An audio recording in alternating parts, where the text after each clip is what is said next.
वाहिगुरु जी का खालसा वाहिगुरु जी की फतेह। पार ब्रह्म सतगुरु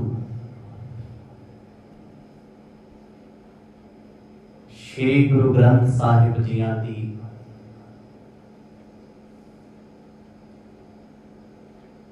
गोद दा निग मन रही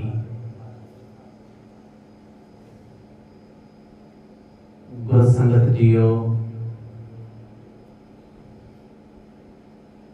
अत्यंत वडभागे हो आप जी।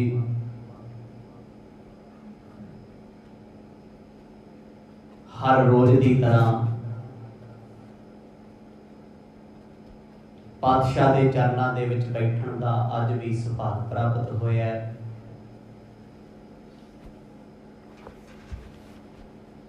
भागम भरिया दिहाड़ा है।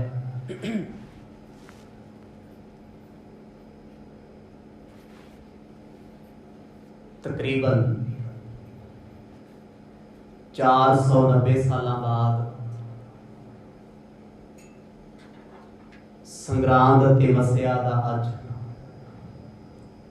संजोग होया है। इस मगर की संग्रांद उत्ते सारिया संगतां नूं लख लख बधाइयां। आओ पहला सच्चे पातशाह जी के पावन जीवन चोजा नूं सरवण करिए।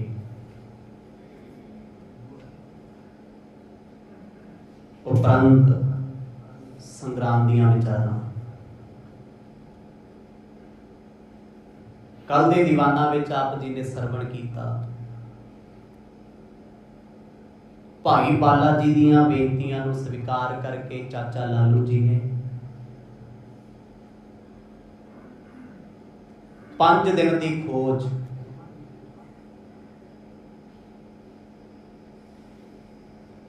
कागजां पत्रां दी माल खजाने की कीती है।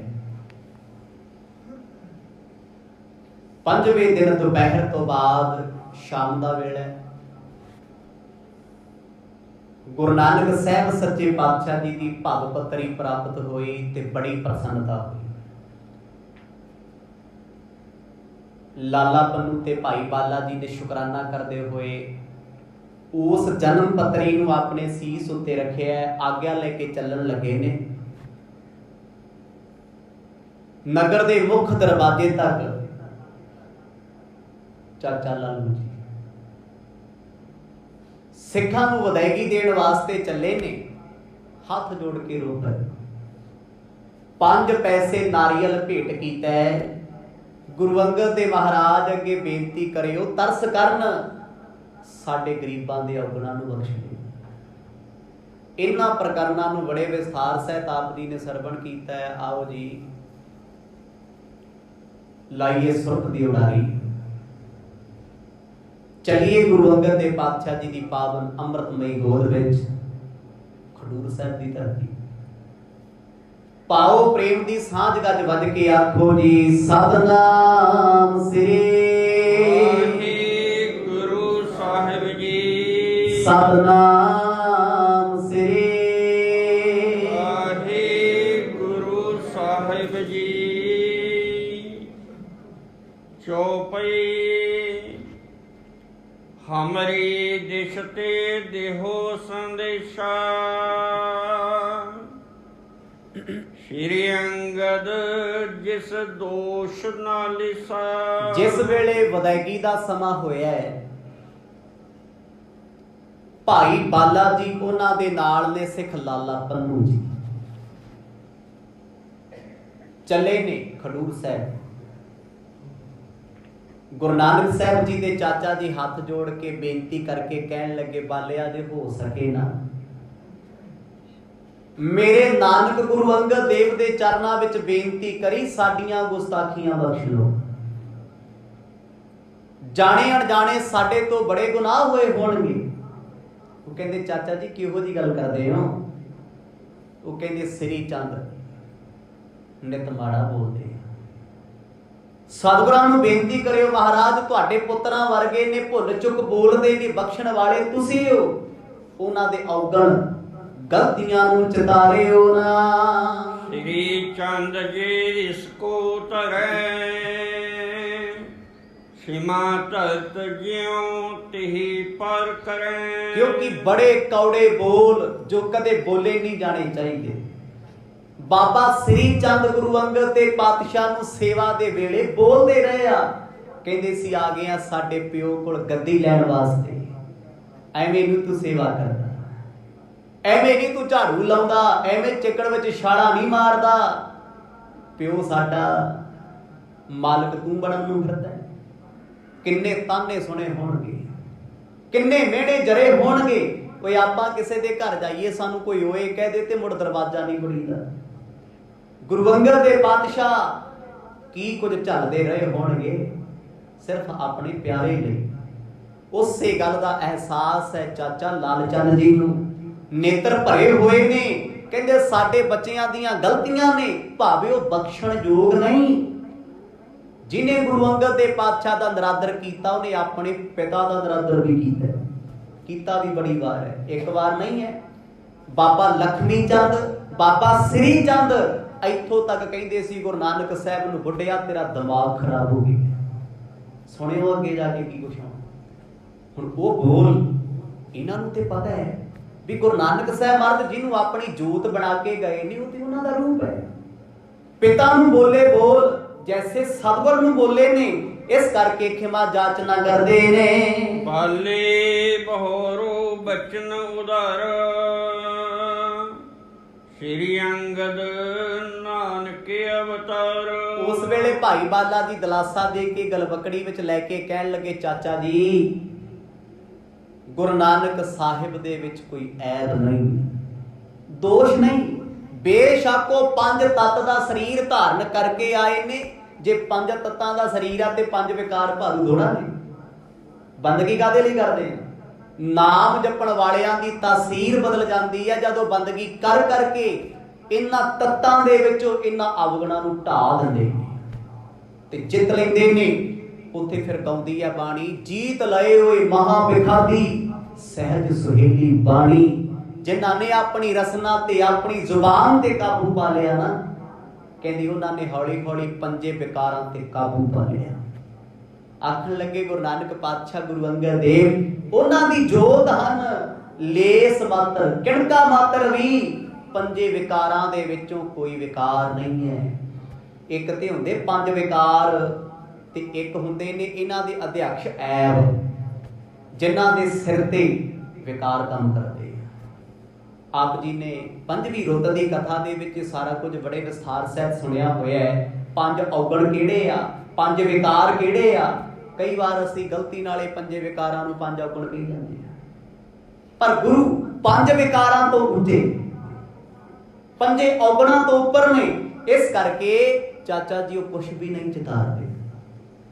ਇਹ ਚੇਤੇ ਕਰਨਾ ਚਿਤਾਰਨਾ ਸਿਰਫ ਕਲਯੁਗੀ ਜੀਵਾਂ ਦੇ ਹਿੱਸੇ ਆਉਂਦਾ ਹੈ, ਜਿਨ੍ਹਾਂ ਨੂੰ ਯਾਦ ਕਰ ਕਰ ਬੰਦਾ ਦੁਖੀ ਆ। ਆਪਣੇ ਜੀਵਨ ਵਿੱਚ ਕਿੰਨੇ ਘਾਟੇ ਵਾਧੇ ਹੋਏ, ਆਪਾਂ ਯਾਦ ਕਰ ਕਰਕੇ ਚੰਗੇ ਭਲੇ ਖੁਸ਼ੀ ਵੇਲੇ ਵੀ ਝੁਰੀ ਜਾਂਦੇ, ਪਰ ਬੰਦਗੀ ਕਰਨ ਵਾਲੇ ਪਿਛੋਕੜ ਭੁੱਲ ਜਾਂਦੇ ਆ। ਕਹਿੰਦੇ ਜੋ ਕੱਲ ਹੋ ਗਿਆ ਉਹ ਕਾਲ ਸੀ, ਕਿਉਂਕਿ ਕੱਲ ਜੋ ਸਾਡੇ ਨਾਲ ਹੋਇਆ ਉਹ ਅੱਜ ਨਹੀਂ ਹੋਣਾ, ਕਦੇ ਨਹੀਂ ਹੋਣਾ, ਬੀਤ ਗਿਆ।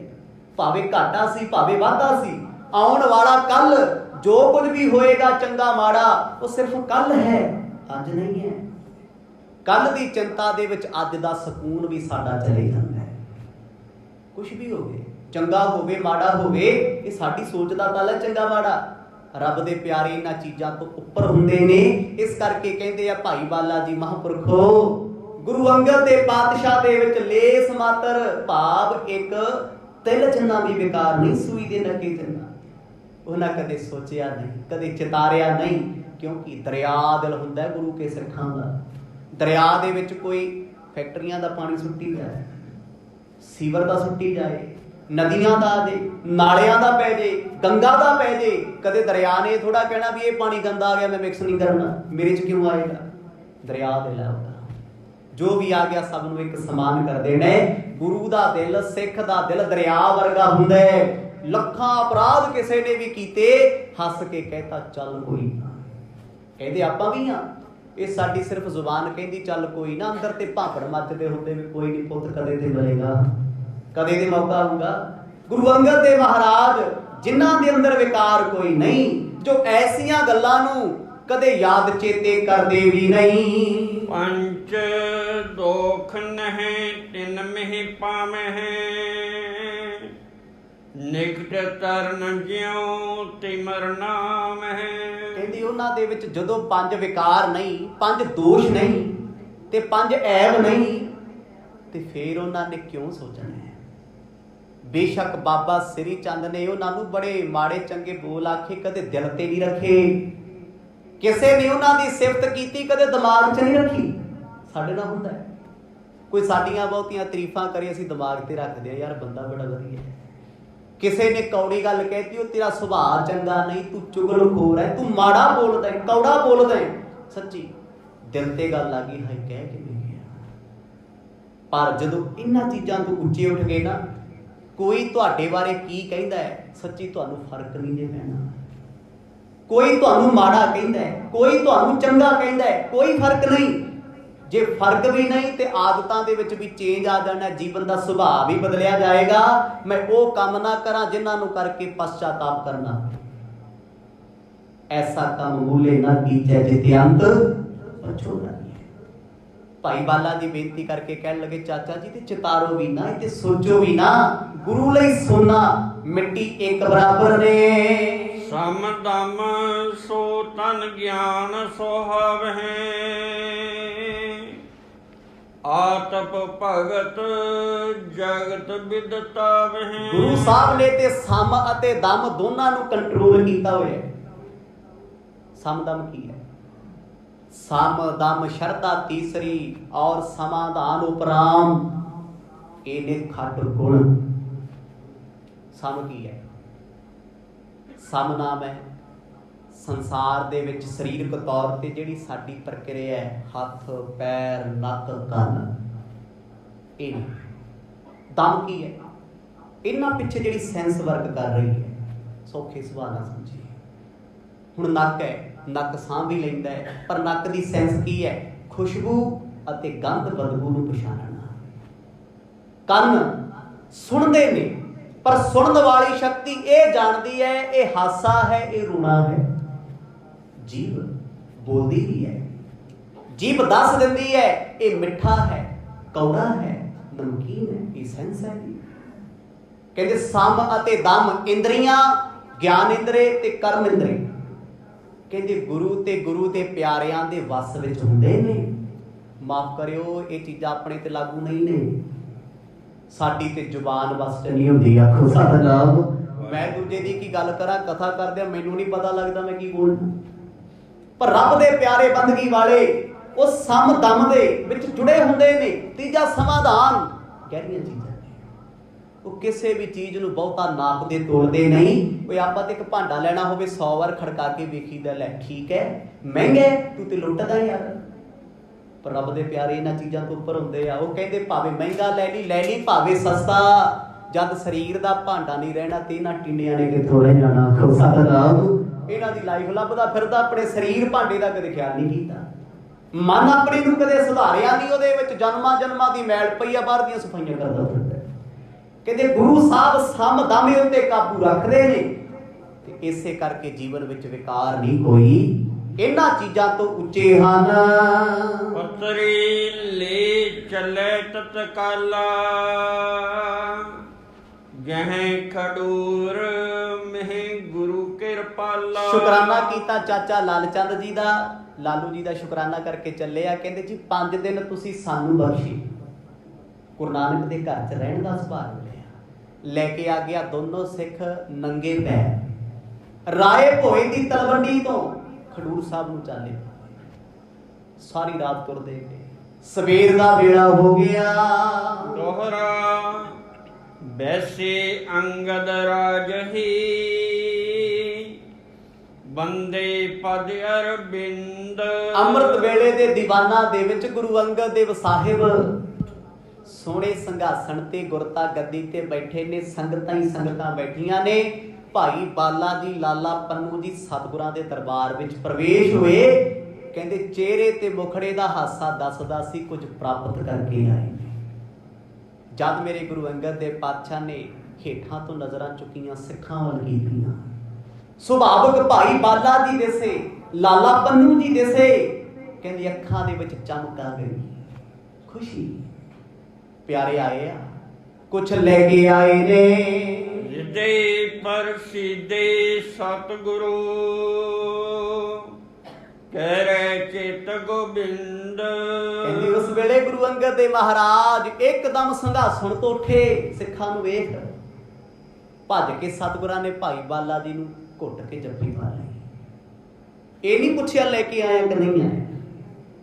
ਭਾਈ ਲਾਲਾ ਪੰਨੂ ਜੋ ਗੁਰੂ ਦੀ ਹਜ਼ੂਰੀ ਵਿੱਚ ਆਏ, ਜਿਨ੍ਹਾਂ ਮੱਥਾ ਜਾ ਕੇ ਟੇਕਣਾ ਹੈ, ਕਹਿੰਦੇ ਮਰਦ ਨੇ ਜੱਫੀ ਪਾਈ, ਬੜੇ ਪਿਆਰ ਨਾਲ ਲੈ ਕੇ ਕੋਲੇ ਆਏ। ਸੰਘਾਸਣ ਤੇ ਸਤਿਗੁਰ ਬੈਠੇ, ਦੋਨੇ ਸਿੱਖਾਂ ਨੇ ਨਮਸਕਾਰ ਕੀਤੀ। ਕਿੰਨਾ ਪ੍ਰੇਮ ਮਹਾਰਾਜ ਆਪਣੇ ਸਿੱਖਾਂ ਨੂੰ ਕਰਦੇ ਆ। ਇੰਨਾ ਮਹਾਨ ਗੁਰੂ ਇਸ ਜੀਵਨ ਵਿੱਚ ਮਿਲਿਆ ਹੋਵੇ, ਮਾੜੇ ਕਰਮ ਸਾਡੇ ਜੇ ਗੁਰੂ ਨੂੰ ਛੱਡ ਕੇ ਦਰ ਦਰ ਤੇ ਭਟਕੀਏ, ਥਾਂ ਥਾਂ ਤੇ ਫਿਰੇ। ਗੁਰੂ ਅੰਗਦ ਦੇਵ ਪਾਤਸ਼ਾਹ ਬੜੇ ਪ੍ਰਸੰਨ। ਕਵੀ ਕਹਿੰਦੇ ਇੰਨਾ ਚਾਅ, ਇੰਨੀ ਖੁਸ਼ੀ, ਕਿਉਂਕਿ ਗੁਰੂ ਖੁਸ਼ੀਆਂ ਤੇ ਗਮੀਆਂ ਤੋਂ ਉੱਪਰ ਨੇ। ਇੱਥੇ ਖੁਸ਼ੀ ਗਮੀ ਸ਼ਬਦ ਕਿਉਂ ਵਰਤੀ ਹੈ ਕਿ ਆਨੰਦ ਦਾ ਵਾਚਕ ਹੈ। ਬਹੁਤ ਆਨੰਦ ਜੋ ਦੱਸਿਆ ਜਾ ਨਹੀਂ ਸਕਦਾ। ਚੌਪਈ ਖੁਸ਼ੀ ਬਹੁਤ ਬਾਲੀ ਪਰ ਕੀਨੀ, ਪੁਨ ਪਤਰੀ ਆਪਣੀ ਕਰ ਲੀਨੀ। ਜਿਸ ਵੇਲੇ ਸਤਿਗੁਰ ਬੈਠੇ ਨੇ, ਭਾਈ ਬਾਲਾ ਜੀ ਨੂੰ ਗੁਰਤਾ ਗੱਦੀ ਤੇ ਨਾਲ ਹੀ ਬਿਠਾ ਲਿਆ। ਲਾਲਾ ਪੰਨੂ ਜੀ ਉਹ ਬੈਠੇ ਨਹੀਂ ਸੀ, ਇੰਨੇ ਖੁਸ਼ ਮਰਦ ਹੋਏ। ਕਹਿੰਦੇ ਬਾਲਿਆ ਮੰਗ ਕੀ ਮੰਗਦਾ, ਜੋ ਮੰਗੇਗਾ ਦਿਆਂਗੇ। ਹੁਣ ਭਾਈ ਬਾਲਾ ਸਾਡੇ ਵਰਗਾ ਤੇ ਹੈ ਨਹੀਂ। ਸਾਨੂੰ ਤੇ ਮਰਦ ਨੇ ਕਦੇ ਵੀ ਨਹੀਂ ਕਿਹਾ ਸਿੱਖਾ ਕੀ ਮੰਗੇਗਾ, ਰੋਜ਼ ਹੀ ਲਿਸਟ ਲਿਆ ਕੇ ਰੱਖ ਦਿੱਤੀ ਮਰਦ, ਹੁਣ ਆਹ ਦੇ ਦਿਓ ਜੀ, ਉਹ ਤੇ ਮਿਲ ਗਿਆ, ਹੁਣ ਆਹ ਅਪਡੇਟ ਕਰ ਦਿਓ। ਪਰ ਉਹ ਸਿੱਖ ਮੰਗਦੇ ਨਹੀਂ ਕੁਛ, ਕਿਉਂਕਿ ਉਹਨਾਂ ਨੂੰ ਗੁਰੂ ਨੇ ਛੱਡਿਆ ਹੀ ਕੁਛ ਨਹੀਂ ਜੋ ਨਾ ਦਿੱਤਾ ਹੋਵੇ। ਅਸੀਂ ਕਦੇ ਮਰਦ ਨੂੰ ਮੌਕਾ ਹੀ ਨਹੀਂ ਦਿੱਤਾ, ਪਹਿਲੇ ਮੰਗ ਲਈਦਾ। ਮਾੜੀ ਜੀ ਸੇਵਾ ਕੀਤੀ 15 ਮਿੰਟ, ਵੱਡੀ ਸਾਰੀ ਅਰਦਾਸ 10 ਕਿਲੋਮੀਟਰ ਦੀ ਕਰ ਦਈਦੀ, ਬਾਬਾ ਜੀ ਆਹ ਵੀ ਦੇ ਦਿਓ, ਆਹ ਵੀ ਦੇ ਦਿਓ, ਕੱਲ੍ਹ ਨੂੰ ਫੇਰ ਆਉਂਦਾ। ਤੇ ਬਾਬਾ ਜੀ ਵੀ ਵੇਖਦੇ, ਕਹਿੰਦੇ ਯਾਰ ਖਹਿੜਾ ਛਡਾਉਣਾ ਹੀ ਔਖਾ ਹੋ ਗਿਆ, ਤੇ ਫਿਰ ਉਹਦਾ ਹੀ ਨਾ ਮੰਗਦਾ ਹੈ, ਇਹ ਤੇ ਨਿੱਤ ਦਾ ਹੀ ਮੰਗਦਾ ਹੈ। ਪਰ ਉਹਨਾਂ ਸਿੱਖਾਂ ਨੂੰ ਸਤਿਗੁਰ ਪੁੱਛਦੇ ਆ, ਪਿਆਰਿਆ ਮੰਗੋ ਕੁਝ, ਤੁਹਾਡੇ ਤੇ ਪ੍ਰਸੰਨ ਬੜੇ ਆ।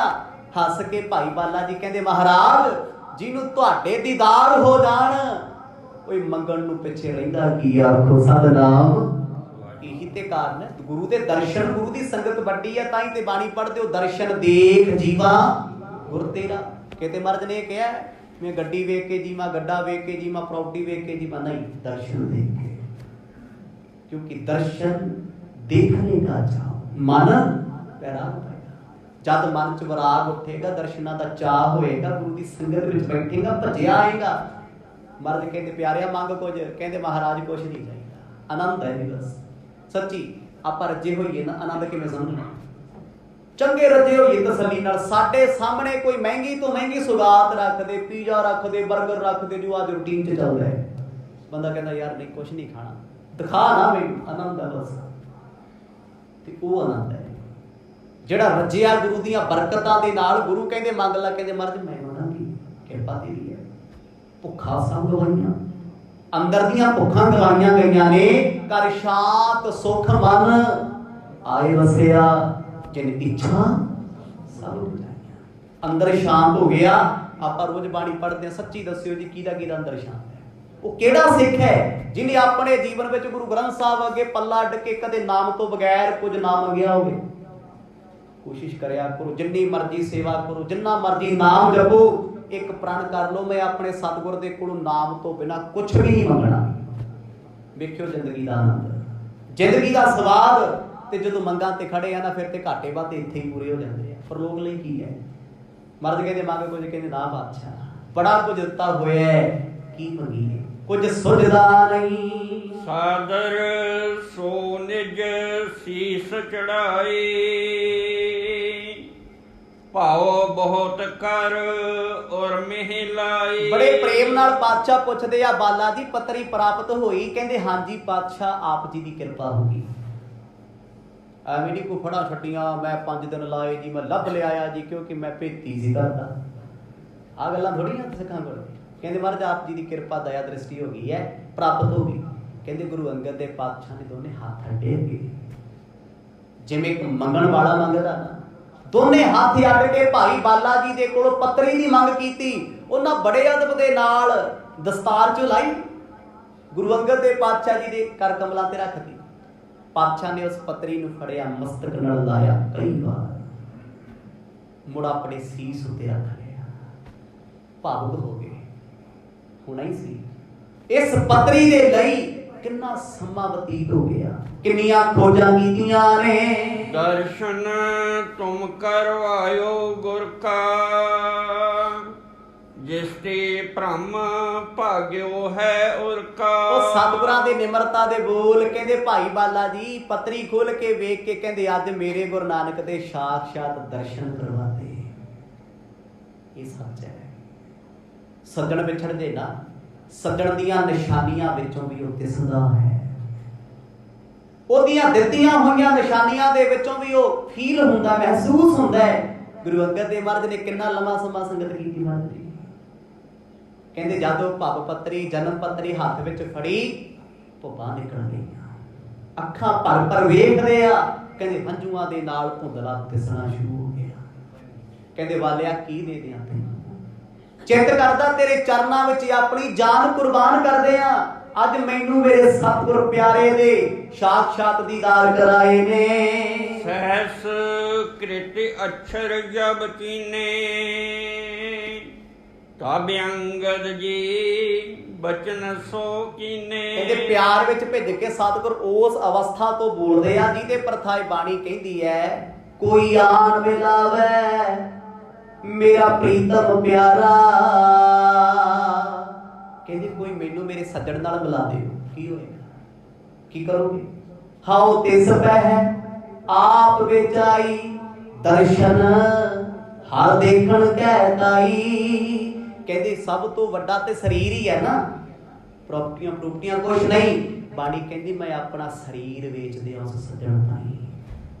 ਕੱਡਾ ਕੀਮਤੀ ਹੈ ਜਿਹੜਾ ਮੈਨੂੰ ਮੇਰੇ ਸਤਿਗੁਰ ਪਿਆਰੇ ਦੇ ਦੀਦਾਰ ਕਰਾਉਂਦਾ ਹੈ। ਇਸ ਜਨਮ ਪੱਤਰੀ ਵਿੱਚੋਂ ਗੁਰੂ ਨਾਨਕ ਸਾਹਿਬ ਦੇ ਝਲਕਾਰੇ ਪਏ। ਕਹਿੰਦੇ ਖੁੱਲ ਕੇ ਵੇਖਿਆ, ਉਹ ਸੰਸਕ੍ਰਿਤ ਵਿੱਚ ਲਿਖੀ ਹੋਈ ਸੀ।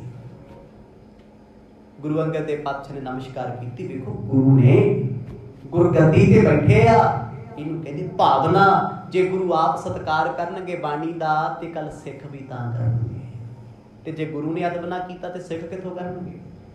ਥੋੜੀ ਦੇਰ ਬਾਅਦ ਦਰਸ਼ਨ ਦੀਦਾਰ ਕਰਕੇ ਜਦੋਂ ਮਨ ਭਰ ਗਿਆ, ਰੱਜ ਗਿਆ ਨਾ, ਬਾਰ-ਬਾਰ ਵੇਖੀ ਜਾਂਦੇ ਆ। ਸਤਿਗੁਰਾਂ ਨੇ ਉਸ ਪੱਤਰੀ ਨੂੰ ਹੱਥਾਂ 'ਚ ਹੀ ਫੜ ਕੇ ਰੱਖਿਆ। ਭਾਈ ਬਾਲਾ ਜੀ ਵੱਲ ਵੇਖਣ ਲੱਗੇ ਨੇ। ਇਨ ਅਛਰਨ ਕੋ ਜਾਣੈ, ਸੋ ਜਾ ਕੋ ਪੜ ਅਰਥ ਬਖਾਨੈ। ਮਰਦ ਕਹਿੰਦੇ ਭਾਈ ਇਹਨਾਂ ਅੱਖਰਾਂ ਨੂੰ ਕੋਈ ਪੜਨ ਵਾਲਾ ਸਿੱਖ ਹੈ, ਕਿਉਂਕਿ ਸੰਸਕ੍ਰਿਤ ਵਿੱਚ ਲਿਖੇ ਆ, ਗੁਰੂ ਸਾਹਿਬ ਜਾਣਦੇ ਆ, ਪੜ੍ਹਦੇ ਆ। ਪਰ ਐਸਾ ਸਿੱਖ ਚਾਹੀਦਾ ਹੈ ਜਿਹੜਾ ਇਸ ਸੰਸਕ੍ਰਿਤ ਦੇ ਅਰਥ ਕਰਕੇ ਸੁਣਾਵੇ, ਟ੍ਰਾਂਸਲੇਸ਼ਨ, ਟੀਕਾ ਕਰੇ ਉਹਦਾ। ਸਾਰੀ ਸੰਗਤ ਦੇ ਵਿੱਚ ਕੋਈ ਐਸਾ ਸਿੱਖ ਨਹੀਂ ਸੀ ਜੋ ਸੰਸਕ੍ਰਿਤ ਪੜ੍ਹ ਕੇ ਉਸ ਜਨਮ ਪੱਤਰੀ ਨੂੰ ਸੁਣਾਵੇ, ਕਿਉਂਕਿ ਪੰਡਤ ਹਰਦਿਆਲ ਜੀ ਦੀ ਲਿਖੀ ਹੈ। ਉਹ ਸੰਸਕ੍ਰਿਤ ਭਾਸ਼ਾ ਦੇ ਜਾਣੂ ਨੇ। ਬੜੀ ਔਖੀ ਹੈ ਸੰਸਕ੍ਰਿਤ, 25 ਸਾਲ ਲੱਗ ਜਾਂਦੇ ਆ ਸੰਸਕ੍ਰਿਤ ਨੂੰ ਸਮਝਣ ਵਾਸਤੇ। ਐਵੇਂ ਨਹੀਂ ਵੀ 2 ਸਾਲ ਦੀ PhD ਕੀਤੀ ਜੀ ਮੈਨੂੰ ਸੰਸਕ੍ਰਿਤ ਆ ਗਈ, ਕੱਖ ਵੀ ਨਹੀਂ ਆਉਂਦਾ ਉਹਦਾ, ਕੱਖ ਵੀ। ਆ ਜਰਨਲ ਨੌਲੇਜ ਜੀ ਬਾਹਰ ਦੀ ਆ ਜੀ। ਆ ਤੁਸੀਂ ਵੇਖਿਆ ਨਾ, ਬੜੇ ਲੋਕ ਇੱਕ ਦੂਜੇ ਨਾਲ ਸਿੰਘ ਫਸਾਉਂਦੇ ਫਿਰਦੇ ਹੁੰਦੇ ਅੰਗਰੇਜ਼ੀ ਵਾਲੇ। ਲੈ ਇੰਗਲਿਸ਼ ਬੋਲਣੀ ਕਿੰਨੀ ਔਖੀ। ਹਾਂ ਜਦੋਂ ਗ੍ਰਾਮਰ 'ਚ ਆ ਕੇ ਟ੍ਰਾਂਸਲੇਸ਼ਨ ਕਰੇਗਾ ਗੱਲ ਉਦੋਂ ਹੈ ਸੈਂਸ ਕੀ ਬਣਦੀ। ਉਹ ਚੀਜ਼ ਪੜ੍ਹਨੀ ਔਖੀ ਹੈ। 5 ਸਾਲ ਦੀ ਉਮਰ ਤੋਂ ਬਾਅਦ ਬੱਚਾ ਅੰਗਰੇਜ਼ੀ ਬੋਲਣ ਲੱਗ ਪੈਂਦਾ। ਕੀ ਵੱਡੀ ਗੱਲ ਹੈ? ਨਹੀਂ। ਪੰਜਾਬੀ ਸਾਰੇ ਬੋਲਦੇ ਆ, ਜਿਹਨੂੰ ਮਰਜ਼ੀ ਛੇੜੋ ਸਭ ਬੋਲਦੇ ਆ, ਪਰ ਪੰਜਾਬੀ ਦੇ ਅਰਥ, ਉਹਦੇ ਸਰੋਤ, ਉਹਦੇ ਭਾਵ ਇਹ ਕਿਸੇ ਨੂੰ ਹੁੰਦੇ ਆ। ਮਰਦ ਕਹਿੰਦੇ ਪਿਆਰਿਓ ਕੋਈ ਐਸਾ ਸਿੱਖ ਹੈ ਜੋ ਸੰਸਕ੍ਰਿਤ ਦੇ ਅਰਥ ਕਰਕੇ ਸੁਣਾਵੇ, ਭਾਵੇਂ ਗੁਰਮੁਖੀ 'ਚ ਲਿਖਿਆ ਜਾਵੇ। ਭਰੇ ਦਰਬਾਰ ਵਿੱਚ ਕੋਈ ਵੀ ਸਿੱਖ ਨਹੀਂ ਸੀ। ਇੰਨਾ ਕਿੱਥੇ ਪੜ੍ਹਦੇ ਸੀ ਲੋਕ ਤੇ ਉਦੋਂ ਮਦਰਸੇ ਨਹੀਂ ਸੀ ਜਾਂਦੇ, ਸਕੂਲਾਂ 'ਚ ਨਹੀਂ ਸੀ ਜਾਂਦੇ। ਬਸ ਲੈ ਦੇ ਕੇ ਜੇ ਕੋਈ ਜਾਂਦਾ ਸੀ ਪਾਸ ਹੋ ਜਾਂਦਾ ਸੀ। ਜ਼ਮਾਨਾ ਹੀ ਨਹੀਂ ਸੀ ਪੜ੍ਹਾਈ ਪੜ੍ਹੀ ਵਾਲਾ। ਉਰਦੂ ਮਾੜਾ ਮੋਟਾ ਚੱਲਦਾ ਸੀ, ਜਾਂ ਗੁਰਮੁਖੀ ਭਾਸ਼ਾ ਜਾਂ ਸ਼ਾਹਮੁਖੀ ਚੱਲਦੀ ਸੀ ਮਾੜੀ ਮੋਟੀ। ਕਿੱਥੇ ਸੀ ਪੜ੍ਹਾਈਆਂ ਦਾ ਦੌਰ? गुरु अंगद देव महाराज पुछदे प्यारे बाला जी कि तुसी संस्कृत पढ़ लेंदे हो? कहंदे महाराज पढ़ लैने आ पर सुना नहीं सकदे। इन्हां 'च फर्क है। तुसी कथा सुन सकदे हो, सुना नहीं सकदे। कीर्तन सुन सकदे हो, सुना नहीं सकदे। बाणी सुनन दा तुहानूं आनंद बड़ा आएगा पर शुद्ध नहीं सुना सकदे। बड़ियां गल्लां, बड़े लोग ने जी अंग्रेजी कई लिख सकदे, बोल नहीं सकदे। कईयां नूं बोलणी आउंदी, लिख नहीं सकदे। साडे पंजाब दे बच्चे पंजाबी बोल सकदे आ माड़ी मोटी, लिखण नूं कह दो जान निकल जांदी। कहंदे यार पता ही नहीं लगदा ये भप्पा है डाड़ा है की है। औखा ना, पढ़ना होर है, सुनाउणा होर है, अर्थ करनी होर चीज़ है। भाई बाला जी कहंदे महाराज मैं पढ़ सकदा सिर्फ अपनी नॉलेज लई। ਹੁਣ ਇੱਕ ਬੰਦਾ ਨਿਊਜ਼ਪੇਪਰ ਪੜ੍ਹਦਾ ਅੰਗਰੇਜ਼ੀ ਪੰਜਾਬੀ ਹਿੰਦੀ ਦੇ ਵਿੱਚ, ਉਹ ਆਪਣੀ ਖਬਰਾਂ ਵੇਖੀ ਜਾਂਦਾ ਮੇਰੇ ਜੋਗੀਆਂ ਠੀਕ ਨੇ। ਪਰ ਜੇ ਕੋਈ ਆਖੇ ਵੀ ਖਬਰ ਸੁਣਾ ਯਾਰ ਇਹ ਅਰਥ ਕਰਕੇ ਭਾਵ ਕੀ ਹੈ ਖਬਰ ਦਾ, ਉਹ ਕਹਿੰਦੇ ਇੰਨੀ ਜੋਗਾ ਨਹੀਂ ਹਾਂ ਮੈਂ। ਆ ਤੁਸੀਂ ਰੋਜ਼ ਕਥਾ ਸੁਣਦੇ ਹੋ, ਕਿਸੇ ਨੂੰ ਪੁੱਛ ਲਓ ਵੀ ਕੱਲ ਕਥਾ 'ਚ ਕੀ ਹੋਇਆ ਸੀ, 1 ਘੰਟਾ ਲੱਗਿਆ ਨਾ, 2 ਮਿੰਟ ਪੁੱਛ ਲਓ ਉਹਨੇ ਇੰਨੀ ਉਹ ਗੱਲ ਕਹਿਣੀ ਹੈ, ਲੈ ਭਾਈ ਬਾਲਾ ਜੀ ਪੱਤਰੀ ਲਾਏ ਬਸ ਹੋਰ ਕੀ ਸੀ, ਇੱਕੋ ਹੀ ਗੱਲ 'ਚ ਨਿਬੜ ਗਿਆ ਨਾ ਕੰਮ। ਤੇ ਸਾਨੂੰ ਘੰਟਾ ਹੋ ਗਿਆ ਸੰਗ ਪੜਾਉਂਦੇ ਆਖੋ ਸਤਿਨਾਮ, ਆਏ ਹੋਇਆ ਆ ਹੋਇਆ ਉੱਥੇ ਹੋਇਆ ਇੱਦਾਂ ਹੋਇਆ। ਹੁਣ ਭਾਵ ਕੀ ਹੈ, ਜ਼ਿਕਰ ਹੀ ਹੈ। ਜੇ ਹੁਣ ਗੁਰੂ ਨਾਨਕ ਸਾਹਿਬ ਦੀ ਪੱਤਰੀ ਦੀ ਗੱਲ ਕਰੀਏ ਤੇ ਸਿੱਧਾ ਲਿਖਿਆ ਜੱਟੂ ਸੌਦਾ ਵੀ ਕੱਤਕ ਦੇ ਮਹੀਨੇ ਪੂਰਨਮਾਸ਼ੀ ਨੂੰ ਮਰਦ ਦਾ ਅਵਤਾਰ ਹੋਇਆ, ਇੰਨੇ ਵਰਗੇ ਹੋ ਗਿਆ, ਹੋਰ ਕੀ ਹੋਇਆ। ਪਰ ਨਹੀਂ, ਭਾਵ ਸਿੱਖਣਾ ਚਾਹੁੰਦੇ ਆ, ਸੰਗਤ ਨੂੰ ਪਤਾ ਹੋਵੇ। ਮਰਦ ਕਹਿੰਦੇ ਕੋਈ ਸੰਸਕ੍ਰਿਤ ਤੋਂ ਜਾਣੂ ਨਹੀਂ ਆ ਭਾਈ, ਜੋ ਸਿੱਖ ਇਹਨੂੰ ਕਨਵਰਟ ਵੀ ਕਰੇ, ਬਦਲਾਅ ਵੀ ਕਰੇ, ਟ੍ਰਾਂਸਲੇਟ ਕਰ ਦੇ ਤੇ ਕੱਲਾ ਕੱਲਾ ਅੱਖਰ ਤੇ ਕੱਲਾ ਕੱਲਾ ਅਰਥ ਸੰਗਤਾਂ ਨੂੰ ਸੁਣਾਇਆ ਜਾਵੇ। ਗੁਰਮੁਖੀ ਚਾਹੀਏ ਕਰਵਾਈ, ਪੜ੍ਹੈ ਸੁਣੈ ਸਿੱਖ ਗੁਰਮਤਿ ਪਾਈ। ਮਰਦ ਕਹਿੰਦੇ ਭਾਈ ਅਸੀਂ ਗੁਰਮੁਖੀ ਵਿੱਚ ਇਸ ਪੱਤਰੀ ਨੂੰ ਲਿਖਾਉਣਾ ਚਾਹੁੰਦੇ ਆ ਤਾਂ ਜੋ ਸਿੱਖ ਗੁਰਮੁਖੀ ਪੜ੍ਹਨ ਤੇ ਪੜ੍ਹਾਉਣ। ਇਹੀ ਕਾਰਨ ਹੈ ਗੁਰੂ ਅੰਗਦ ਦੇਵ ਪਾਤਸ਼ਾਹ ਜੀ ਨੂੰ ਮੰਨਿਆ ਜਾਂਦਾ ਹੈ, ਪੰਥ ਵਿੱਚ ਕਿਹਾ ਜਾਂਦਾ ਹੈ ਵੀ ਗੁਰਮੁਖੀ ਦੀ ਤਰਤੀਬ ਗੁਰੂ ਅੰਗਦ ਦੇਵ ਪਾਤਸ਼ਾਹ ਨੇ ਦਿੱਤੀ ਹੈ। ਗੁਰੂ ਨਾਨਕ ਸਾਹਿਬ ਮਹਾਰਾਜ ਨੇ ਗੁਰਮੁਖੀ ਉਚਾਰਨ ਕੀਤੀ ਹੈ। ਉਹ ਤੋਂ ਪਹਿਲਾਂ ਤੁਸੀਂ ਗੁਰਮੁਖੀ ਦਾ ਕਿਤੇ ਲੱਭੋ ਤੇ ਸੋਈ ਸੋਰਸ ਸ਼ਾਹਮੁਖੀ ਮਿਲਣੀ ਹੈ ਤੁਹਾਨੂੰ। ਗੁਰੂ ਗ੍ਰੰਥ ਸਾਹਿਬ ਮਹਾਰਾਜ ਸ਼ਾਹਮੁਖੀ ਵਿੱਚ ਮਿਲ ਜਾਣਗੇ, ਸੰਸਕ੍ਰਿਤ ਵਿੱਚ ਮਿਲ ਜਾਣਗੇ, ਉਰਦੂ ਭਾਸ਼ਾ ਵਿੱਚ ਅੱਜ ਵੀ ਸਾਡੇ ਕੋਲ ਉਹ 13 ਬੀੜਾਂ ਮੌਜੂਦ ਨੇ ਜਿਹਦਾ ਸਰੂਪ 1 ਇੰਚ ਵੱਡਾ 1 ਇੰਚ ਚੌੜਾ। ਕਿੰਨਾ ਕੁ ਵੱਡਾ ਉਹ 1 ਇੰਚ 2 ਇੰਚ ਹੋ ਗਿਆ ਨਾ। ਇੱਦਾਂ ਦੇ ਸਰੂਪ ਅਰਬੀ ਵਿੱਚ, ਫਾਰਸੀ ਵਿੱਚ ਮਿਲ ਜਾਣਗੇ, ਸੰਸਕ੍ਰਿਤ ਵਿੱਚ ਮਿਲ ਜਾਣਗੇ, ਗੁਰਮੁਖੀ 'ਚ ਮਿਲ ਜਾਣਗੇ। ਪਰ ਉਹਨਾਂ ਸਮਿਆਂ ਦੇ ਵਿੱਚ ਗੁਰਮੁਖੀ ਬਹੁਤੀ ਪ੍ਰਚਲਿਤ ਨਹੀਂ ਸੀ। ਗੁਰੂ ਅੰਗਦ ਦੇਵ ਮਹਾਰਾਜ ਕਹਿੰਦੇ ਸਿੱਖੋ ਅਸੀਂ ਗੁਰਮੁਖੀ ਦਾ ਪ੍ਰਚਲਨ ਕਰਨਾ ਚਾਹੁੰਦੇ ਹਾਂ, ਤਰਤੀਬ ਦੇਣੀ ਚਾਹੁੰਦੇ ਹਾਂ। ਜਦੋਂ ਸਾਰੀ ਸੰਗਤ ਨੇ ਸੁਣਿਆ ਇੱਕ ਦੂਜੇ ਬਾਰੇ ਸੋਚਦੇ ਵੀ ਕਿਹੜਾ ਬੰਦਾ ਹੋ ਸਕਦਾ ਜਿਹੜਾ ਪੜ੍ਹ ਕੇ ਸੁਣਾਵੇ। ਚਲੋ ਇਹ ਤੇ ਗੱਲ ਬਹੁਤ ਪੁਰਾਣੀ ਹੈ, ਮਹਾਰਾਜ ਵੇਲੇ ਦੀ ਚੱਲਦੀ ਹੈ ਨਾ। ਅੱਜ ਤੋਂ 30 ਸਾਲ ਪਹਿਲਾਂ ਚੱਲ ਜਾਓ, ਫੌਜੀਆਂ ਦੀਆਂ ਚਿੱਠੀਆਂ ਘਰ ਆਉਂਦੀਆਂ ਸੀ ਤੇ ਪੜ੍ਹਨੀ ਕਿਸੇ ਨੂੰ ਨਹੀਂ ਸੀ ਆਉਂਦੀ ਤੇ ਇੱਕ ਬੰਦਾ ਪਿੰਡ 'ਚ ਹੁੰਦਾ ਸੀ, ਬੁਲਾਇਆ ਜਾਂਦਾ ਵੀ ਪੜ੍ਹ ਕੇ ਸੁਣਾਵੇ ਕੀ ਲਿਖਿਆ, ਪੜ੍ਹ ਕੇ ਸੁਣਾਉਂਦਾ ਸੀ। ਇਹ ਆਮ ਦੀਆਂ ਗੱਲਾਂ ਸੀ ਪੰਜਾਬ ਦੀਆਂ। ਗੁਰੂ ਅੰਗਦ ਦੇਵ ਮਹਾਰਾਜ ਕਹਿੰਦੇ ਸਿੱਖੋ ਕੋਈ ਭਾਈ ਐਸਾ ਪਿਆਰਾ ਹੋਵੇ ਜੋ ਇਸ ਜਨਮ ਪੱਤਰੀ ਦਾ ਉਪਾਰਾ ਕਰੇ, ਅਰਥ ਭਾਵ ਸੁਣਾਵੇ। ਸੋਰਠਾ ਸਤਿਗੁਰ ਕਿਰਪਾ ਨਿਧਾਨ, ਸ੍ਰੀ ਨਾਨਕ ਜਗ ਬਿਦਤ ਜਬ। ਜਿਸ ਵੇਲੇ ਗੁਰੂ ਨਾਨਕ ਸਾਹਿਬ ਦਾ ਜ਼ਿਕਰ ਹੋਇਆ ਬੜੀਆਂ ਸੰਗਤਾਂ ਸੋਚਦੀਆਂ ਨੇ ਵੀ ਇਹ ਅਸੀਂ ਸੁਣਨਾ ਹੈ। ਸੁਣਨ ਵਾਲੇ ਸਾਰੇ ਬੈਠੇ, ਸੁਣਾਉਣ ਵਾਲਾ ਇੱਕ ਵੀ ਨਹੀਂ। ਪਰ ਗੁਰੂ ਸਾਹਿਬ ਆਖਦੇ ਕਹਿੰਦੇ ਸਿੱਖੋ ਇਹ ਮਹਾਰਾਜ ਸੱਚੇ ਪਾਤਸ਼ਾਹ ਦਾ ਜੀਵਨ ਆਪਾਂ ਗੁਰਮੁਖੀ ਵਿੱਚ ਲਿਖਾਵਾਂਗੇ। ਕਿੱਡੀ ਵੱਡੀ ਕਿਰਪਾ ਹੈ। ਇਹ ਤੋਂ ਪਹਿਲਾਂ ਜਨਮ ਸਾਖੀਆਂ ਪੜ੍ਹ ਕੇ ਵੇਖੋ, ਉਰਦੂ ਦੀ ਜਨਮ ਸਾਖੀ ਖੋਲ ਲਓ, ਸੰਸਕ੍ਰਿਤ ਵਾਲੀ ਖੋਲ ਲਓ, ਸ਼ਾਹਮੁਖੀ ਵਾਲੀ ਖੋਲ ਲਓ। ਗੁਰਮੁਖੀ ਵਿੱਚ ਤੁਹਾਨੂੰ ਬਹੁਤ ਘੱਟ ਮਿਲਣਗੀਆਂ, ਜੇ ਮਿਲੀਆਂ ਉਹਨਾਂ 'ਚ ਰਲੇਵੇ ਆ। ਬੜੀਆਂ ਜਨਮ ਸਾਖੀਆਂ ਐਸੀਆਂ ਨੇ ਜਿਨ੍ਹਾਂ ਵਿੱਚ ਗੁਰੂ ਨਾਨਕ ਸਾਹਿਬ ਮਹਾਰਾਜ ਦੀ ਕਥਾ ਵਧਾ ਚੜਾ ਕੇ ਲਿਖੀ। ਸ੍ਰੀ ਚੰਦੀਆਂ ਦੀ ਲੱਗ ਹੈ, ਕਬੀਰ ਪੰਥੀਆਂ ਦੀ ਲੱਗ ਹੈ। ਕਿਹਦਾ ਕਿਹਦਾ ਜ਼ਿਕਰ ਕਰੀਏ? ਕੋਈ ਬੰਦਾ ਮੇਰੇ ਵਰਗਾ ਕਹਿ ਦਿੰਦਾ ਜੀ ਮੈਂ ਤੇ ਪੜ੍ਹੀ ਹੋਈ ਆ ਜਨਮ ਸਾਖੀ। ਕਿਹੜੀ ਪੜ੍ਹੀ ਹੈ? ਤੁਸੀਂ ਕਹੋਗੇ ਭਾਈ ਬਾਲਾ ਜੀ ਵਾਲੀ 101 ਜਨਮ ਸਾਖੀ ਭਾਈ ਬਾਲਾ ਜੀ ਦੀ ਦੱਸੋ ਕਿਹੜੀ ਪੜ੍ਹੀ ਹੈ? ਇਹੀ ਚੀਜ਼ਾਂ ਨੇ ਵੀ ਇਤਿਹਾਸ ਸੁਣਿਆ ਕਰੋ ਤਾਂ ਪਤਾ ਲੱਗਦਾ ਹੈ। ਹੁਣ 101 ਥੋੜ੍ਹੀ ਹੈ, ਕਿਸੇ ਨੇ ਕੋਈ ਲਿਖਤੀ, ਕਿਸੇ ਨੇ ਕੋਈ ਲਿਖਤੀ। ਹੁਣ ਮਿਹਰਬਾਨ ਬੈਠਾ ਸੀ ਪ੍ਰਿਥੀ ਚੰਦ ਦਾ ਮੁੰਡਾ, ਉਹਨੇ ਵੀ ਰਲਗੜ ਕਰਾਤੀ ਕਿਉਂਕਿ ਆਪ ਗੁਰੂ ਬਣਨਾ ਸੀ।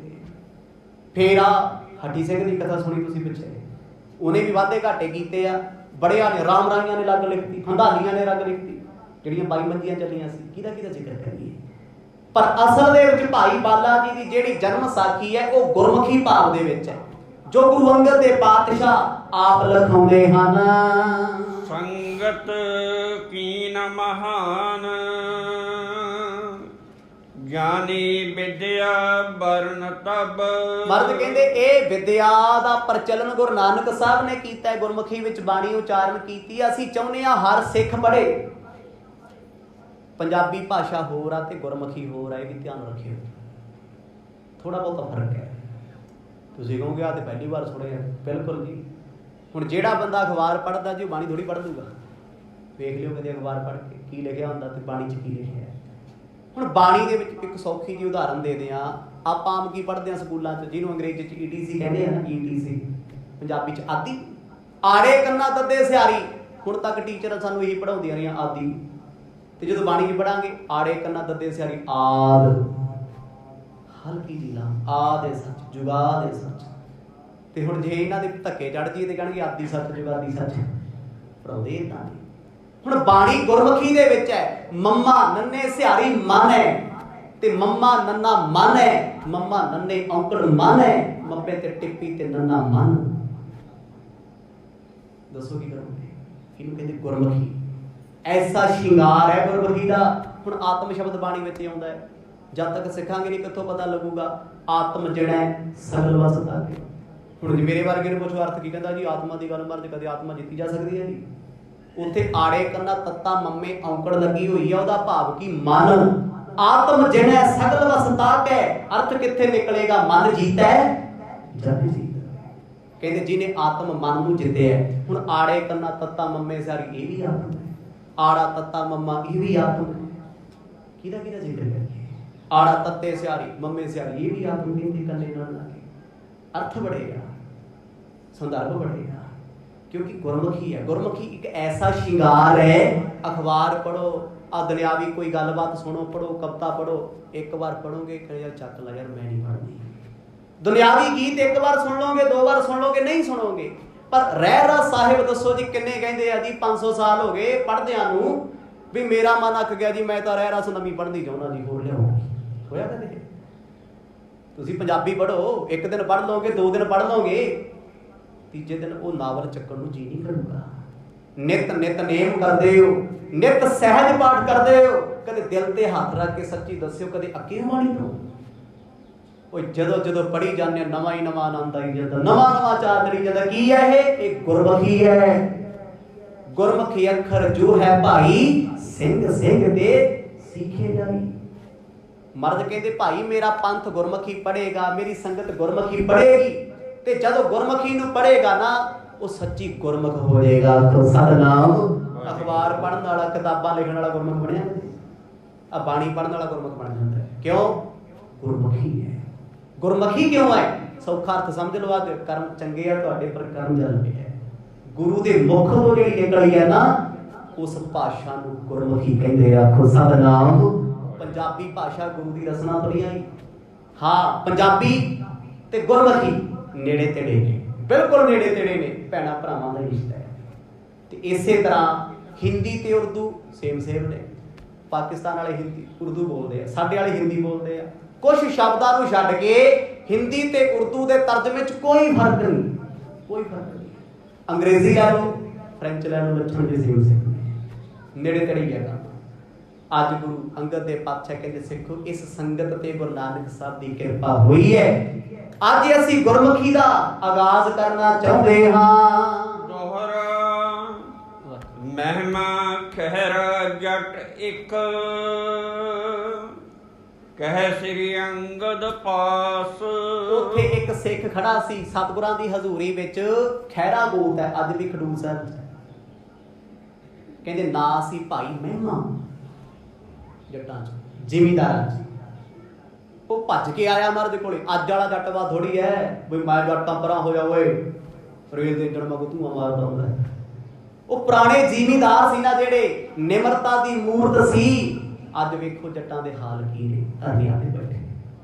ਅੱਜ ਨਹੀਂ ਦਿਸਦਾ ਉਹ ਜੱਟ ਕਿੱਥੇ ਰਹਿੰਦਾ ਜਿਹੜਾ ਬੰਦਾ ਮਾਰ ਕੇ ਕਸੂਰ ਪੁੱਛਦਾ ਸੀ, ਜਾਂ ਜਿਹੜਾ ਖਾੜਕੂ ਸਟਾਈਲ ਰੱਖਦਾ ਸੀ ਉਹ ਕਿੱਥੇ ਹੈ? ਲੱਭਦਾ ਕਿਤੇ? ਜਿਹਦੇ ਥਾਣੇ ਕਚਹਿਰੀਆਂ ਗਿੜੇ ਰਹਿੰਦੇ ਸੀ, ਡੀਐਸਪੀ ਐਸਐਸਪੀ ਡੀਸੀ ਸਲੂਟਾਂ ਮਾਰਦੇ ਸੀ, ਕਿੱਥੇ ਆ ਉਹ? ਜਲੂਸ ਕੱਢ ਕੇ ਰੱਖਦਾ ਜੱਟ ਦਾ। ਜੱਟ ਤੇ ਭੋਲਾ ਸੀ, ਇਹਦੀ ਤੇ ਜੂਨ ਬਾੜੀ ਹੈ ਜਿਹੜਾ ਰਿੜਕ ਰਿੜਕ ਮਰਦਾ ਹੈ। ਤੇ ਜੱਟਾਂ ਨੇ ਗੁਰੂ ਸਾਹਿਬ ਨਾਲ ਕਿੰਨਾ ਪਿਆਰ ਵਿਖਾਇਆ। ਪਰ ਅੱਜ ਵਾਲਿਆਂ ਦੀ ਗੱਲ ਨਹੀਂ ਮੈਂ ਕਰਦਾ, ਸਾਰੇ ਮਾੜੇ ਨਹੀਂ ਹੁੰਦੇ, ਸਾਰੇ ਚੰਗੇ ਨਹੀਂ ਹੁੰਦੇ। ਹੁਣ ਕਈ ਇੱਥੇ ਸੋਚਣਗੇ ਨਾ ਮੈਂ ਕਿਉਂ ਗਿਆ ਇੱਥੇ, ਜੇਕਰ ਆਇਆ ਮਹਿਮਾ ਜੱਟ, ਅਗਲਾ ਕਹਿੰਦਾ ਸਾਡਾ ਜੱਟ ਆ ਗਿਆ, ਉਹ ਜੱਟ ਭਾਈਚਾਰਾ ਜਿੰਦਾਬਾਦ। ਨਹੀਂ, ਆ ਚੀਜ਼ਾਂ ਨਹੀਂ ਹਨ ਗੁਰੂ ਘਰ 'ਚ। ਭਾਈ ਮਹਿਮਾ ਖਹਿਰਿਆਂ ਚੋਂ ਹੈ, ਕਿਉਂਕਿ ਮਹਿਮਾ ਹੋਰ ਵੀ ਸਿੱਖ ਸੀ ਖੱਤਰੀਆਂ ਚੋਂ, ਤਾਂ ਲਿਖਿਆ ਉਹਨਾਂ ਨੇ ਮਹਿਮਾ ਸਿੱਖ ਲੋਹਾਰਾਂ ਵਿੱਚੋਂ ਵੀ ਬੈਠਾ ਗੁਰੂ ਅੰਗਦ ਦੇਵ ਪਾਤਸ਼ਾਹ ਦੀ ਹਜ਼ੂਰੀ, ਜੁਲਾਹਿਆਂ ਵਿੱਚੋਂ ਵੀ ਬੈਠਾ ਹੈ। ਤੇ ਜੇ ਹੁਣ ਨਾਮ ਕਵੀ ਇੱਕ ਲਿਖ ਦੇਣਗੇ, ਉਦੋਂ ਇਹ ਥੋੜਾ ਹੁੰਦਾ ਸੀ ਵੀ ਇੰਨੇ ਬਟਾ ਇੰਨਾ ਘਰ ਆ, ਇੰਨਾ ਸੈਕਟਰ, ਆਹ ਪਿੰਡ ਕੋਡ ਆ ਤੇਰਾ, ਐਸਾ ਕੁਛ ਨਹੀਂ। ਬਸ ਆਹੀ ਲਿਖਿਆ ਜਾਂਦਾ ਸੀ ਪਿੱਛੇ, ਫਲਾਣਾ ਫਲਾਣਿਆਂ ਚ, ਲੋਹਾਰਾਂ ਚ, ਸੁਨਿਆਰਾਂ ਚ, ਫਲਾਣਿਆਂ ਚ। ਕਹਿੰਦੇ ਮਹਿਮਾ ਸਿੱਖ ਸਤਿਗੁਰਾਂ ਦੇ ਕੋਲੇ ਆਇਆ ਖਹਿਰਿਆਂ ਚ। ਕਹਿੰਦਾ ਮਹਾਰਾਜ ਮੇਰੀ ਨਜ਼ਰ ਵਿੱਚ ਇੱਕ ਐਸਾ ਧਨੰਦਰ ਹੈ ਜੋ ਸੰਸਕ੍ਰਿਤ ਦਾ ਗਿਆਤਾ ਹੈ। ਪੈੜਾ ਮੁਖਾ ਖੱਤਰੀ ਸੁਲਤਾਨ ਹੈ ਪੁਰਬਾਸਾ। ਮਹਾਰਾਜ ਉਸ ਸਿੱਖ ਦਾ ਨਾਂ ਹੈ, ਗੁਰੂ ਨਾਨਕ ਸਾਹਿਬ ਦਾ ਹੀ ਸਿੱਖ ਹੈ, ਨਾਂ ਹੈ ਪੈੜਾ ਮੁਖਾ। ਇੱਥੇ ਦੋ ਭੇਦ ਆਉਣਗੇ, ਭਾਈ ਗੁਰਦਾਸ ਦੀਆਂ 12 ਪੜੋਗੇ, ਮੁਖਾ ਹੋਰ ਸਿੱਖ ਆ, ਪੈੜਾ ਹੋਰ ਸਿੱਖ ਆ, ਪਰ ਇੱਥੇ ਪੈੜਾ ਮੁਖਾ ਕੌਣ ਆ? ਇਹ ਖੱਤਰੀ। ਹੁਣ ਉਹ ਜੱਟ ਸੀ, ਇਹ ਖੱਤਰੀ ਹੈ, ਬਰਾਬਰ ਗੱਲ ਹੋ ਰਹੀ ਹੈ। ਖੱਤਰੀਆਂ ਦੀ ਵੰਸ਼ ਗੁਰੂ ਸਾਹਿਬ। ਮਹਾਰਾਜ ਸੁਲਤਾਨਪੁਰ ਲੋਧੀ ਦੀ ਪਾਵਨ ਧਰਤੀ ਤੇ ਪੈੜਾ ਮੁਖਾ ਵਸਦਾ ਹੈ।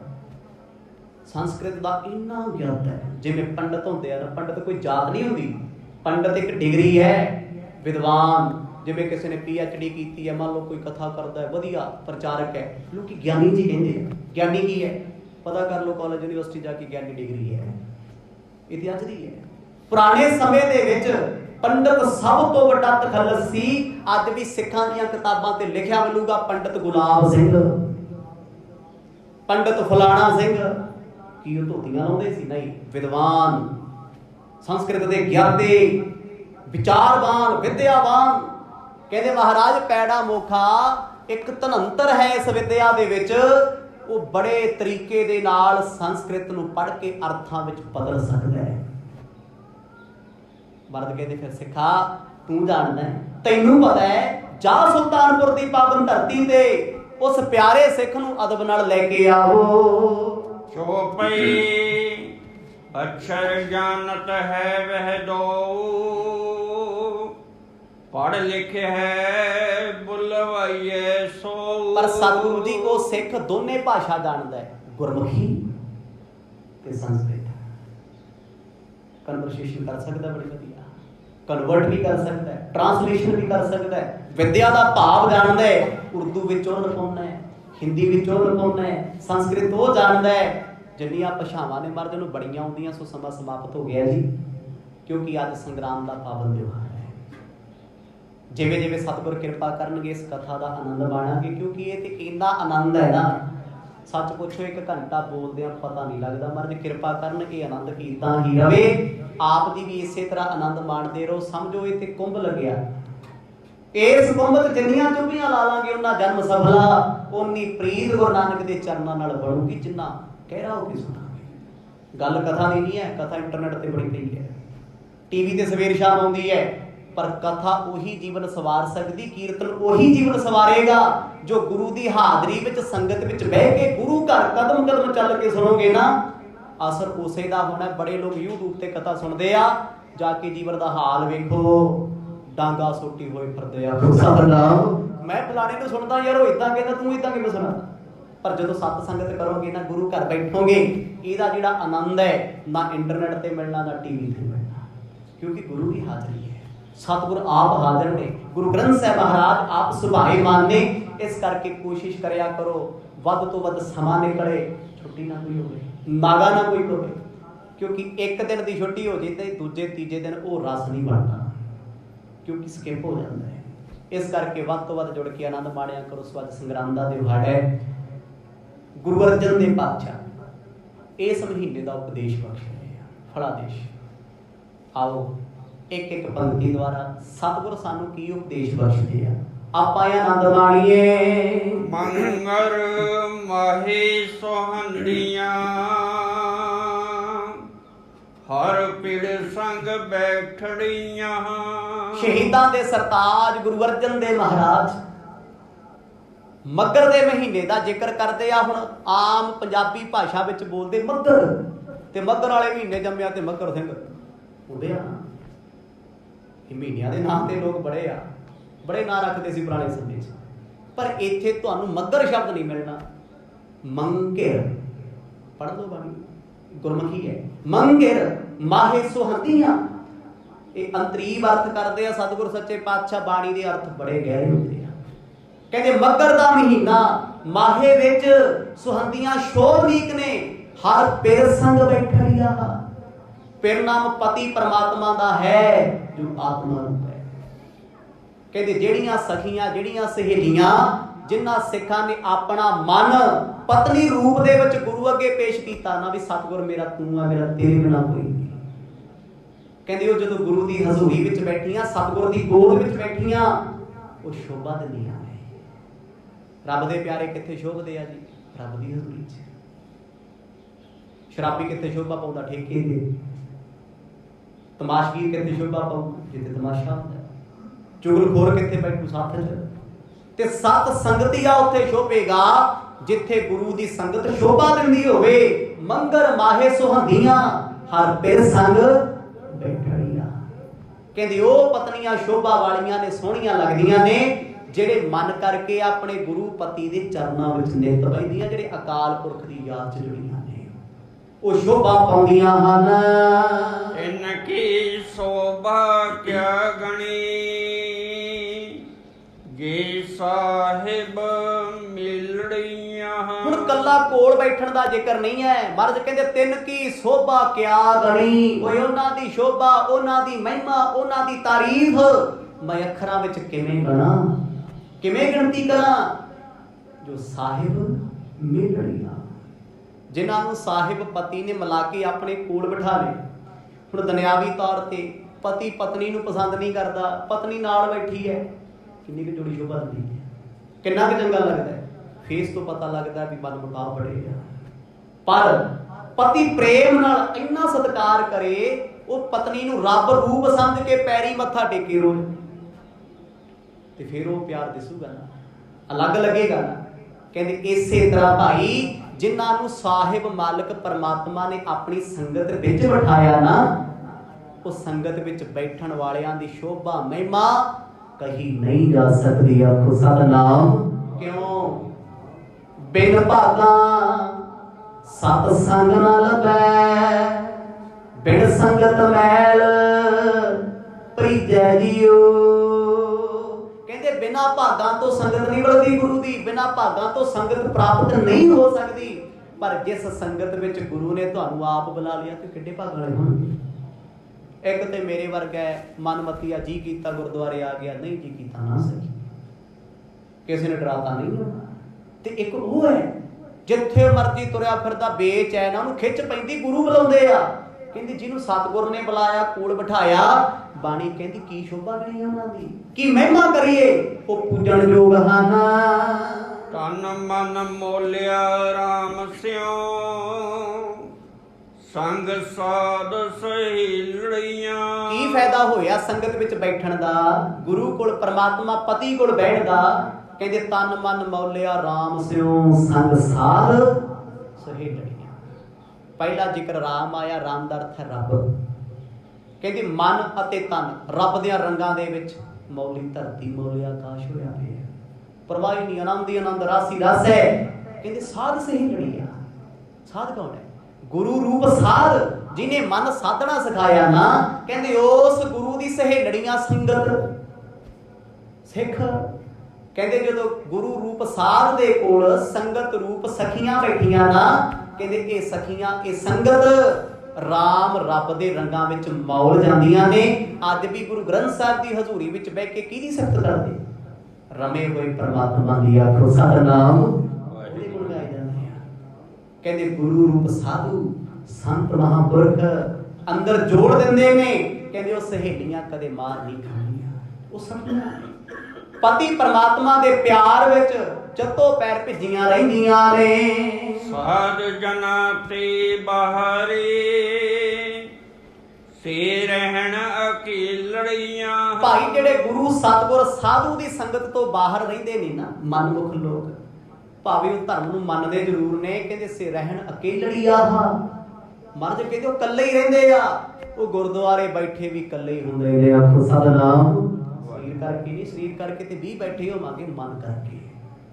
ਬੜੇ ਲੋਕ ਤੁਹਾਨੂੰ ਬੇਚੈਨ ਮਿਲਣਗੇ ਗੁਰਦੁਆਰੇ, ਬੜੇ ਰੋਂਦੇ ਮਿਲਣਗੇ। ਗੁਰਕਾ ਸਾਹਿਬ ਫੜਿਆ ਉਹ ਧਿਆਨ ਕਿਤੇ ਹੋਰ ਤੁਰਿਆ ਫਿਰਦਾ ਹੋਊ, ਕੋਈ ਕਿਤੇ ਬੈਠਾ ਸਿਰ ਲਾਈ ਕੰਧ ਨਾਲ, ਕੋਈ ਕਿਤੇ ਬੈਠਾ। ਰੋਂਦੇ ਆ ਲੋਕ, ਦੁਖੀ ਬੜੇ ਆ। ਉਹ ਕੋਲ ਬਹਿ ਕੇ ਵੀ ਸਤਿਗੁਰ ਦੇ ਅੱਖਾਂ ਬੰਦ ਕਰੀ ਬੈਠੇ, ਦਿਸਦਾ ਨਹੀਂ ਕੁਛ, ਕਿਉਂਕਿ ਮਨ ਇਕਾਗਰ ਨਹੀਂ ਹੈ, ਮਨ ਦੁਖੀ ਹੈ।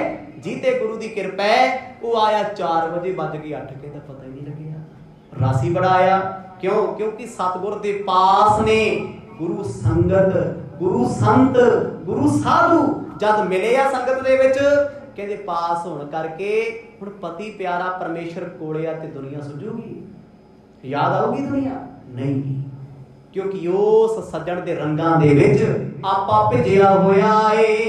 ਕਿਨ ਦੁੱਖ ਨਾ ਕਬਹੁ ਉਤਰੈ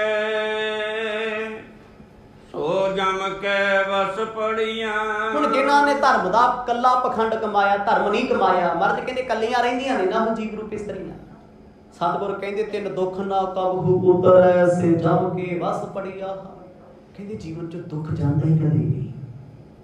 ਆਹ ਧਾਰਮਿਕ ਸਥਾਨਾਂ ਤੇ ਜਾ ਕੇ ਵੇਖੋ, ਮੈਂ ਕਹਿੰਦਾ ਤੁਹਾਨੂੰ 5% ਤੋਂ ਵੱਧ ਸੁਖੀ ਬੰਦਾ ਲੱਭਣਾ ਹੀ ਕੋਈ ਨਹੀਂ। ਆਖੋ ਸਤਿਨਾਮ। ਜਿਹੜਾ ਬੰਦਾ ਕਦੇ ਗੁਰਦੁਆਰੇ ਨਹੀਂ ਜਾਂਦਾ ਸੀ, ਪੁੱਛੋ ਅੱਜ ਕਿੱਦਾਂ ਮੂੰਹ ਚ ਗਿਆ, ਕਹਿੰਦਾ ਬਸ ਯਾਰ ਬਹੁਤ ਦੁਖੀ ਆ, ਘਾਟਾ ਪੈ ਗਿਆ। ਹੁਣ ਤੇ ਪਰਿਵਾਰ ਹੀ ਨਹੀਂ ਪੁੱਛਦਾ, ਕਿਉਂ? ਆ ਗਈ ਰੱਬ ਦੀ ਯਾਦ, ਅਜੇ ਵੀ ਪਿਆਰ ਚ ਨਹੀਂ ਆਇਆ। ਦੁਨੀਆ ਨੇ ਠੋਕਰ ਮਾਰੀ ਤਾਂ ਰੱਬ ਰੱਬ ਕਰਦਾ ਫਿਰਦਾ ਜੇ। ਤੇ 5% ਉਹ ਹੁੰਦੇ ਜਿਨ੍ਹਾਂ ਤੇ ਸਤਿਗੁਰ ਦੀ ਕਿਰਪਾ, ਜਿਹੜੇ ਆਪ ਮੁਹਾਰੇ ਚੱਲ ਕੇ ਆਉਂਦੇ ਜਗ ਦੀ ਪ੍ਰਦਾਸ਼ ਕਰਕੇ, ਉਹ ਕਿਰਪਾ ਦੇ ਪਾਤਰ।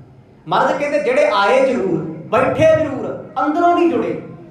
ਤਿੰਨ ਦੁੱਖ ਨਾ ਕਬੂ ਉਤਰੈ, ਕਹਿੰਦੀ ਉਹਨਾਂ ਦਾ ਦੁੱਖ ਨਹੀਂ ਕਦੇ ਲੱਥਦਾ। ਸੇ ਜਮ ਕੇ ਵਸ ਪੜੀਆ, ਮਨ ਕਰਕੇ ਇੱਥੇ ਦੁਖੀ ਨੇ, ਵਿਚਾਰਾਂ ਕਰਕੇ ਇੱਥੇ ਦੁਖੀ ਨੇ, ਖਿਆਲਾਂ ਕਰਕੇ ਇੱਥੇ ਦੁਖੀ ਨੇ, ਤੇ ਫਿਰ ਪਰਲੋਕ ਵਿੱਚ ਵੀ ਜਮਾਂ ਦੇ ਫਾਹੇ ਤੋਂ ਨਹੀਂ ਬਚ ਸਕਦੇ। ਆਖੋ ਸਤਿਨਾਮ।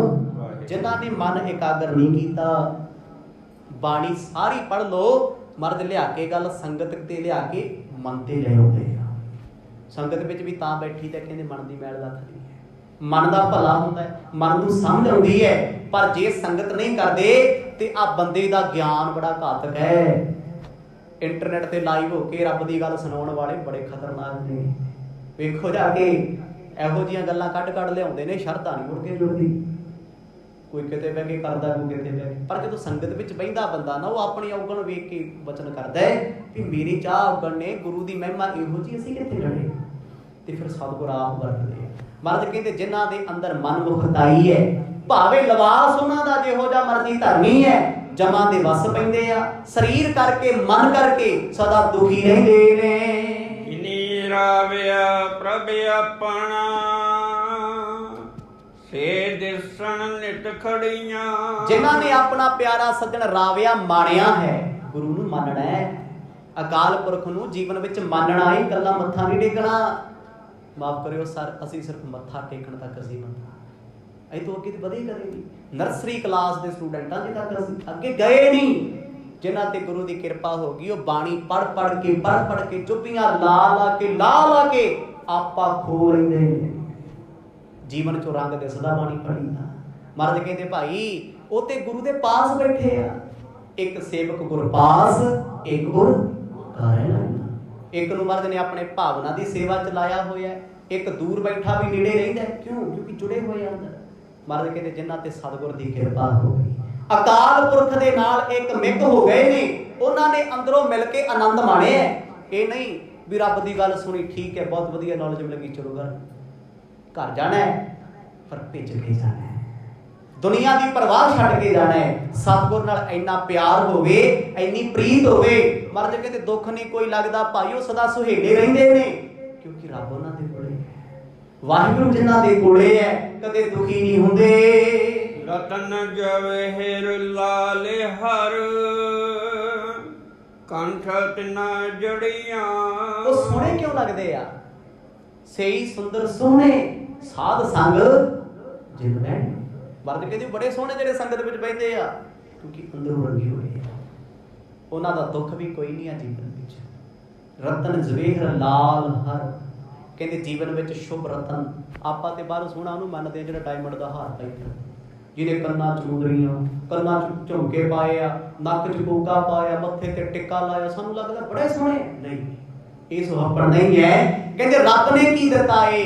ਸ਼ੁਭ ਗੁਣਾਂ ਦੇ ਹਾਰ ਬਖਸ਼ੇ ਤੈਨੂੰ, ਗਲ ਵਿੱਚ ਮਿਠਾਸ, ਨਿਮਰਤਾ ਦੇ ਫੁੱਲ, ਅੱਖਾਂ ਵਿੱਚ ਛਾਇਆ ਸ਼ਰਮ, ਨਿਮਰਤਾ, ਹਲੀਮੀ, ਕੰਨ ਮਾੜੇ ਬੋਲ ਨਹੀਂ ਸੁਣਦੇ, ਰਸਨਾ ਮਾੜਾ ਨਹੀਂ ਬੋਲਦੀ, ਪੈਰ ਮਾੜੇ ਪਾਸੇ ਨਹੀਂ ਜਾਂਦੇ। ਕਹਿੰਦੇ ਭਾਈ ਰਤਨ ਜਵੇਹਰ ਲਾਲ ਹਰ, ਰੱਬ ਦੇ ਨਾਮ ਦਾ ਸਭ ਤੋਂ ਕੀਮਤੀ ਲਾਲ, ਜਿਨ੍ਹਾਂ ਦੇ ਕੰਠ ਗਲ ਜਾ ਗਿਆ ਨਾ, ਕੰਠ ਤੇ ਨਾ ਚੜਿਆ। ਕਹਿੰਦੇ ਆ ਹਾਰ ਸ਼ੁਭ ਗੁਣਾਂ ਦੇ ਜਿਨ੍ਹਾਂ ਦੇ ਗਲ ਵਿੱਚ ਪੈ ਗਏ ਨਾ, ਉਹ ਗੁਰੂ ਕੇ ਸਿੱਖ ਆਰਿਆਂ ਥੱਲੇ ਬਹਿ ਕੇ ਵੀ ਕਿਸੇ ਨੂੰ ਮਾੜਾ ਨਹੀਂ ਬੋਲਦੇ। ਆਖੋ ਸਤਿਨਾਮ। ਕਿਉਂਕਿ ਗਲ ਵਿੱਚ ਹਾਰ ਉਸ ਸੱਜਣ ਪਿਆਰੇ ਪਤੀ ਪਰਮੇਸ਼ਰ ਦਾ ਹੈ। ਨਾਨਕ ਬਾਛੈ ਧੂੜ ਤਿਨ, ਰੱਬ ਸ਼ਰਣੀ ਦਰ ਪੜੀਆਂ।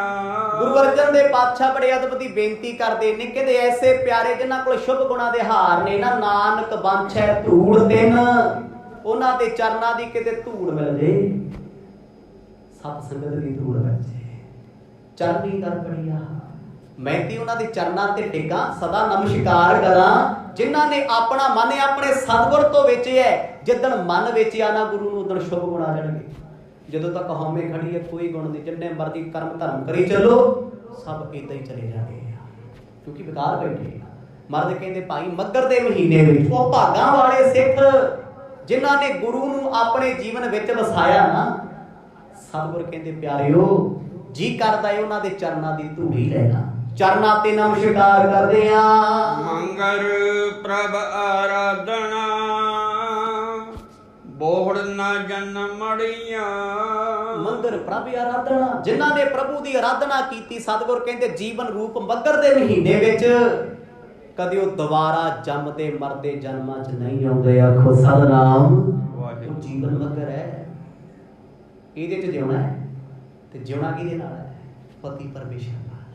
ਜਿਹਨੇ ਇੱਕ ਨੂੰ ਖਸਮ ਮੰਨ ਲਿਆ ਨਾ, ਉਸ ਅਕਾਲ ਪੁਰਖ, ਇੱਕ ਨੂੰ ਸਭ ਕੁਝ ਮੰਨਿਆ, ਉਹ ਦੂਜੇ ਤੀਜੇ ਦੇ ਕੋਲੇ ਨਹੀਂ ਜਾਂਦਾ। ਉਹ ਕਹਿੰਦਾ ਮੇਰਾ ਤੇ ਠਾਕੁਰ ਇੱਕ ਹੈ, ਮੇਰਾ ਸੱਜਣ, ਮੇਰਾ ਯਾਰ, ਮੇਰਾ ਪਿਆਰਾ ਇੱਕ ਹੈ, ਮੈਂ ਕਿਸੇ ਕੋਲ ਕਿਉਂ ਜਾਵਾਂ? ਜੇ ਮੈਂ ਉਹਦੇ ਹੁੰਦਿਆਂ ਕਿਸੇ ਹੋਰ ਕੋਲ ਜਾਊਂ ਤੇ ਉਲਾਂਭੇ ਮਿਲਣਗੇ। ਜੇ ਘਰ ਹੁੰਦੇ ਮੰਗਣ ਜਾਈਏ ਫੇਰ ਉਲਾਂਭਾ ਮਿਲਿਆ ਤਹੀ। ਬਾਣੀ ਕਹਿੰਦੇ ਜਿਹੜੀ ਚੀਜ਼ ਤੇਰੇ ਘਰ ਖੜੀ ਹੈ, ਤੂੰ ਉਹਦੇ ਹੁੰਦਿਆਂ ਕਿਸ ਤੋਂ ਮੰਗਣ ਜਾਏਗਾ, ਉਲਾਂਭੇ ਨਹੀਂ ਹੋਣਗੇ। ਪਰਮਾਤਮਾ ਤੇਰੇ ਅੰਦਰ ਵਸਦਾ, ਤੂੰ ਲੋਕਾਂ ਨੂੰ ਕਹਿਣਾ ਬਾਬਾ ਜੀ ਰੱਬ ਮਿਲਾ ਦਿਓ ਜੀ, ਆ ਡੇਰਿਆਂ ਚੱਲਦਾ ਕੰਮ, ਵੱਡੇ ਵੱਡੀਆਂ ਕੰਧਾਂ ਲਾਲ ਕਰੀਆਂ ਰੱਬ ਮਿਲਾਉਣ ਦੇ ਚੱਕਰ 'ਚ। ਆ ਪਿੱਛੇ ਜੇ ਵੀ ਇੱਕ ਚੱਲਿਆ ਸੀ, ਉਹਨਾਂ ਅੰਦਰ ਬੈਠਾ ਹੈ, ਕਹਿੰਦਾ ਸੀ ਮੈਂ ਗੁਰੂ ਗੋਬਿੰਦ ਸਿੰਘ, ਕਰਤੂਤਾਂ ਸੁਣ ਲਈਆਂ ਨਾ, ਪਖੰਡ ਨੇ। ਜਦ ਤੱਕ ਸਿੱਖ ਕੌਮ ਆਪਣੇ ਸਤਿਗੁਰ ਤੇ ਐਤਬਾਰ ਨਹੀਂ ਨਾ ਕਰਦੀ, ਏਦਾਂ ਹੀ ਹੋਊਗੀ, ਠੋਕਰਾਂ ਖਾਊਗੀ।